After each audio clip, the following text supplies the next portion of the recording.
All right, thank you for joining us. And we are here featuring Jack Rivas as he helps us celebrate Hispanic Heritage Month. Jack, thanks for joining us today. You're welcome. Thank you. Yeah, I'd like to start off with a couple of questions here related to, of course, Hispanic Heritage Month, and also just hearing your feedback on the industry of college athletics at N4A and how it's changed over time.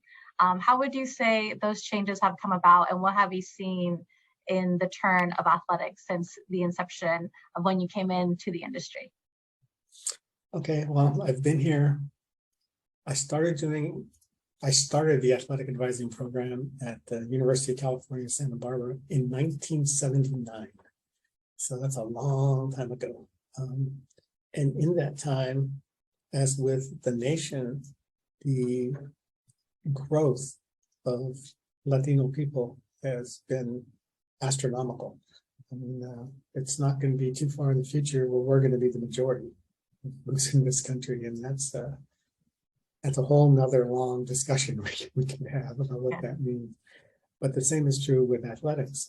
When I started, granted we were very, very small, the N4A, which has grown by leaps and bounds. And what's been really nice for me to see is more people who look like me, look like you. There's a lot of us now, and there were hardly any when we got started. There was very few and far between.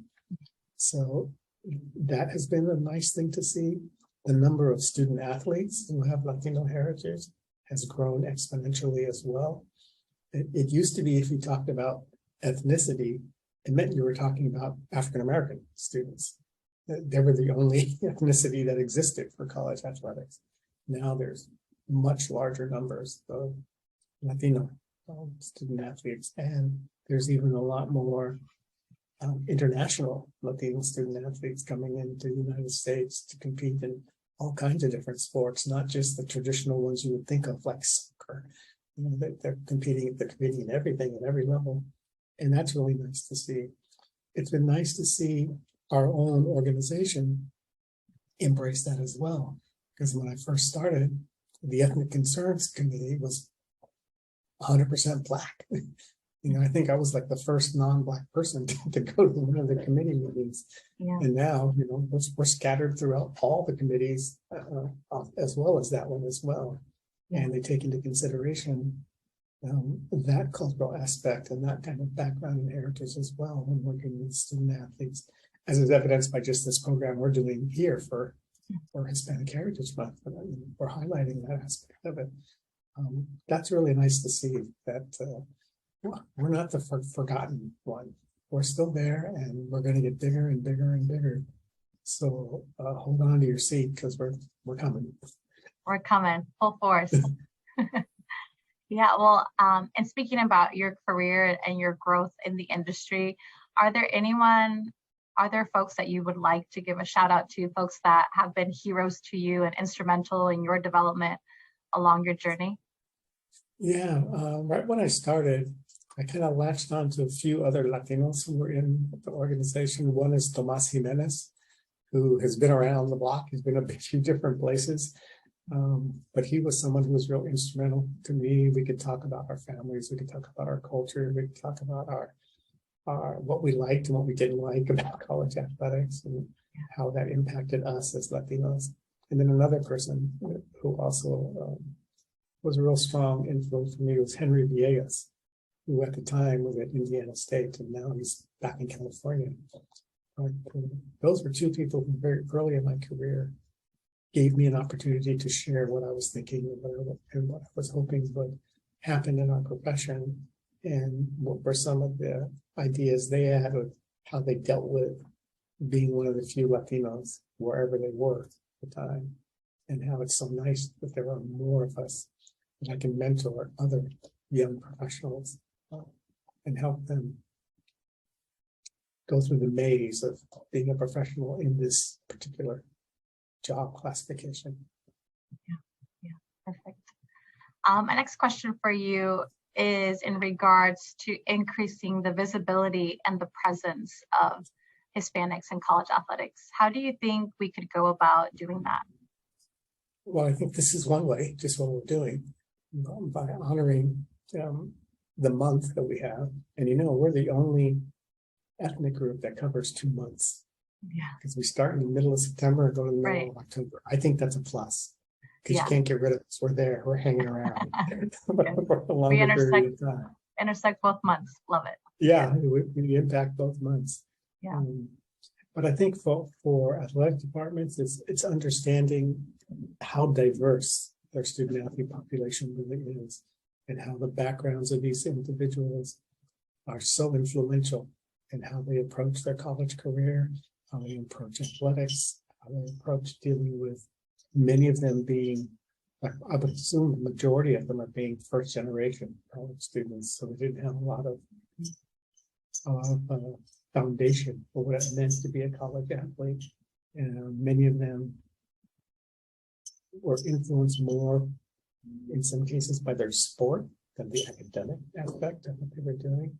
And so going off to college is a huge step, something that they need assistance with. And the more we can teach ourselves about the various cultures, the various learning styles that exist, the more impactful we can be on creating a really positive environment for our student athletes so they can succeed and they can achieve their goals and aspirations. But we have to educate ourselves, and I think that's paramount. Yeah.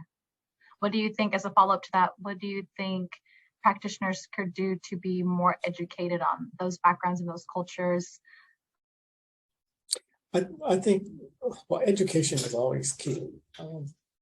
One of the things I do on the side is I do a lot of consulting work on DEI issues. And, I'll go to a school, like a lot of it is secondary school. I'll go into a school district or a particular school and they'll say, here's our problem, we need to solve it. And I said, hold on. You don't go from here's the problem, now let's solve it. You first got to look at who you are, what's the culture, what's your institutional values and norms. And you need to take a look at that and see how is that impeding, blocking, or advancing a solution to that. So I think we need to educate ourselves as much as we can on the varied aspects of the students who are coming to us. Both, and now with the international as well, it's getting even more complicated. But I think it's really important that we educate ourselves, understand who we are, what we believe in, and understand how campus or organization, like I said, is either impeding or helping students to succeed. And then you can start looking at, okay, what are some ways to improve what we're doing? Because far too often we jump to solve the problem, solve the problem, solve the problem. What usually ends up just being a band-aid, and it doesn't get to the root cause of what's happening. We need to look at those root causes and learn that about ourselves before we go. Yeah, no, definitely that makes sense for sure. So it's noisy out there, so sorry about that. It's okay, all good. We can still hear you. Our last question is, in helping Hispanic professionals in the industry, what kind of advice would you give to those that are wanting to break in and have a career in college athletics and in the student athlete support side? Yeah. This is what I tell all the youngsters who come into this field. Come into it for the right reason. We're here to serve the students. We're not here for our own glory. We're not here for our own advancement. We're not here to get swag, to get tickets to games. We're in it to serve this population of students and help their transition, and then help them achieve their goals and aspirations. As long as you remember that and keep that as your motivating factor, it's going to ferret down into all kinds of aspects. You'll be more invested. You'll realize that. Another thing I tell the youngsters in the profession, you don't work for the coaches. You work for the school and you work for the students. They always have to be first in what you're thinking. And at the same token, you need to know how to set boundaries for yourself. You shouldn't be getting an email at 1:30 in the morning and expect an answer. You You shouldn't be getting a phone call from a coach at 11:30 at night asking about something that really could have waited till the next morning. You need to set up those boundaries for yourself so they understand where you're coming from, what you're willing to do, and what you're not willing to do. And completely understandable. That's really hard for someone who just got hired. Right. Because you want to make the best impression, but as much as you can, remember that you're here for the students, but you also have a life. Don't forget your life, because like I said at the very beginning, family is important. Don't forget who you are. Don't forget where you're from, and don't put them second. Yeah. Yeah. Easy. I feel like that's easier said than done, right? Yes. Like prioritizing your actual life and family and things that are happening outside of the office. Yeah, it's like I said, it's not easy. You have to be, these are negative terms, but I say them in the most positive light. You have to be a little bit selfish and a little bit arrogant to be able to pull it off, because it's not easy to do. And fortunately or unfortunately, I had both of those qualities. So I was able to most often pull it off. Yeah, I like that. We need to be more selfish with our personal life, right? And make it a priority. Yes. Yeah. Well, is there anything else that you'd like to share with our N4E family? Any other takeaways or any other items that you'd like to speak on Hispanic Heritage Month? To all the young professionals out there, get involved. This is a great organization. I have lifelong friends from this organization. I met you through this organization. There's a lot of people who I respect, a lot of people who have influenced me in my personal growth and development, and thousands, because I've been doing this for 44 years, thousands of students who I've been able to influence and are still a part of my life, even now. I've actually seen grandchildren of the first advisors I've seen, and that's been way cool. And sometimes they didn't even know. They thought it was just their parents. Like, no. It's your abuela. I saw her when she was pregnant with your mom. That is funny. I'm at the stage where they're getting married.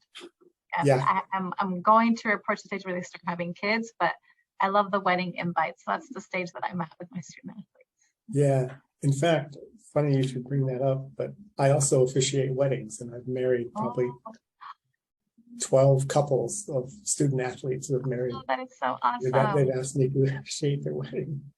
Yeah, that is so great. That is awesome. You're literally a part of their special day. That is awesome. Well, Jack, I appreciate you hopping on and just sharing more about your story and how college athletics has changed and what we could be doing to help improve the presence and visibility of Hispanic professionals and student athletes. We appreciate it. My pleasure. And for all of you out there, you can get a hold of me. I'm not hard to find, and I'm always willing to help. Yes, thank you. You're most welcome.